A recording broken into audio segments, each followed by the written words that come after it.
Rumores de guerra na Venezuela e guerra civil nos Estados Unidos. Darkness, it feels like I'm all alone. I thought life would be something more than this, but you show me what I'm supposed to be, and I bet that my life would be set free. This moment is more than just fantasy. It's in you I find. Hoje, nessa quarta-feira, dia 6 de janeiro de 2021, os democratas começaram o dia com o controle do Congresso na Geórgia. Foram 98% dos votos a favor de uma bancada democrata, que numa perspectiva ultranacionalista seriam o equivalente à esquerda dos Estados Unidos. Foram eleitos para o Senado Rafael Warnock, o primeiro senador negro eleito pelo estado, e Jon Ossoff, ambos da chamada esquerda pelos ultranacionalistas. Percebendo o clima de derrota, Trump discursa na frente da Casa Branca, dizendo que não aceitará a derrota e que o Congresso não deve aceitar a fraude eleitoral nas votações de hoje. E também incitou o povo a marchar contra o Capitólio, que é o equivalente à Casa do Legislativo aqui no Brasil, o Congresso Nacional. Do mesmo modo como fez Jair Bolsonaro em 2018, no programa Canal Livre, dizendo que se jogassem uma bomba no Congresso, seria feita uma festa no Brasil. Aliás, seria interessante pontuarmos as semelhanças e imitações que o presidente do Brasil faz em relação ao Trump. Para quem não sabe, o responsável pela organização das eleições que deram vitória ao Trump se reuniu com vários outros líderes e candidatos à presidência de outros países próximos aos Estados Unidos. E quem aceitasse a ideologia do ultranacionalismo receberia apoio e mão de obra americana para conseguir se eleger. E foi o que aconteceu com Bolsonaro. Mesmo não sendo ninguém, ele se elegeu sobre os ombros dos Estados Unidos e de uma ideologia ultranacionalista que seduziu os brasileiros. Muitos brasileiros ainda hoje estão seduzidos e alienados por conta dessa ideologia, que fez ressurgir movimentos que tinham sido derrotados na Segunda Guerra Mundial, como o integralismo. Muita gente gritando Anauê, vestido de verde e amarelo nas ruas, usando a letra Sigma, sem de verdade saber do que se trata. Outros até sabem, mas ainda pensam que são os soldados de Deus, como o próprio Plínio Salgado chamava os jovens integralistas. Mas como o brasileiro odeia estudar a história do Brasil, a gente retorna a cometer os mesmos erros do passado. E ainda, para piorar, os crentes alienados colocam nas igrejas vídeos da produtora Brasil Paralelo com seus fatos distorcidos, fazendo com que o povo leigo, que nunca deu a mínima para a história do Brasil, engolissem a ideologia integralista como se fosse benéfico para o Brasil. Mas não, integralismo é fascismo, e assim como o nazismo também é fascismo. Mas os alienados não pensam por si, precisam que lhes ensinem como pensar.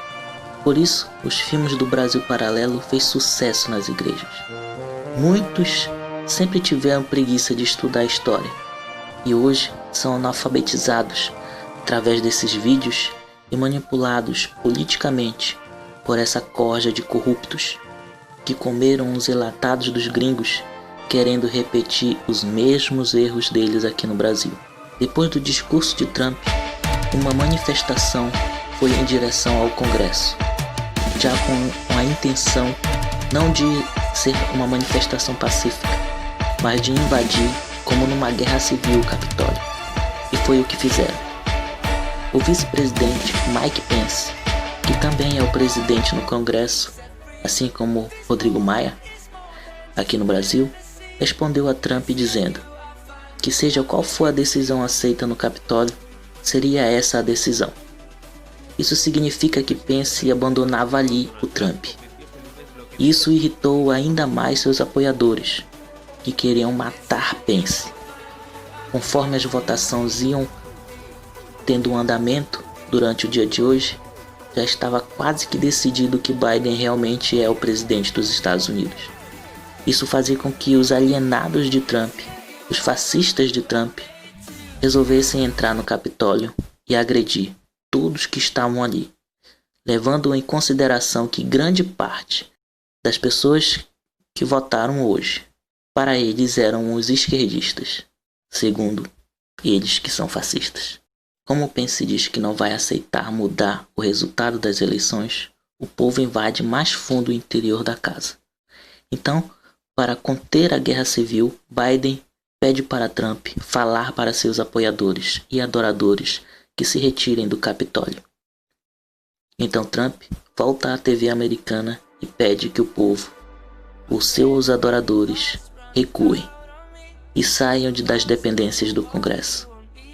Nesse mesmo momento, o Twitter anuncia que a conta de Trump será bloqueada hoje.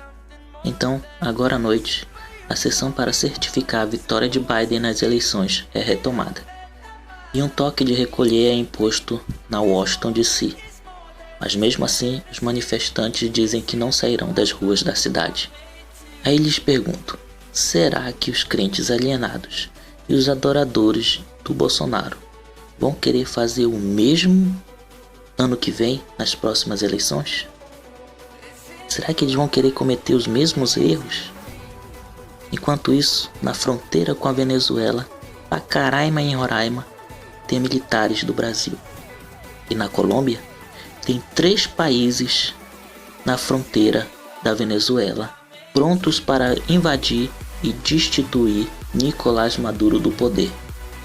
Eles são o Brasil, a própria Colômbia, o Peru e os Estados Unidos, unidos contra a Venezuela. E com grande ironia, o próprio Nicolás Maduro manda um recado aos americanos, dizendo que está realmente preocupado com a violência e os atos terroristas realizados pelos adeptos de Trump, e que isso deve causar preocupação não só nele, mas em todo o mundo, para que olhem e vejam o quão inadequados são o modo em que Trump realiza a sua presidência. Com certeza, assim como eu, você vai rir de Maduro, falando do terror do pró-Trump, ele que também é um presidente autoritarista, mas ainda não para por aí. Maduro chama seu opositor Juan Guaidó de palhaço e de apoiar a invasão dos gringos. E por isso, ele fez uma aliança com a Rússia, que enviou vários soldados e armamento bélico, além de criar um modelo de guerra centralizado na Venezuela. Esse modelo é chamado de 3 pontos. O que é os 3 pontos? Em um congresso, o próprio Maduro deu uma palestra de o que seria os 3 pontos. Seriam 3 círculos armados para proteger a Venezuela de ataques da Colômbia. O primeiro círculo é de uma milícia armada. O segundo círculo é de civis que queiram ajudar na batalha. E o terceiro círculo é o do exército venezuelano com o russo, que estariam pronta para a guerra se a Colômbia invadir a Venezuela. Não sabemos se de fato haverá uma invasão ao território venezuelano ou se haverá uma guerra, mas 2021 já começou tenso no cenário internacional, contrariando muito dos profetas alienados que diziam que Trump iria vencer as eleições e que Deus havia levantado tanto Trump como o Bolsonaro como seus escolhidos. Claro que cada momento conseguimos ver o quanto esses crentes estão alienados, como o próprio Deus vai fazer com que eles se envergonhem, assim como muitos profetas dos Estados Unidos estão fazendo, retirando seus posts das redes sociais, pedindo desculpa em rede pública, pois colocaram suas próprias palavras na boca de Deus que nunca existiram. Gostou do conteúdo? Inscreva-se no canal e até a próxima, se Deus quiser.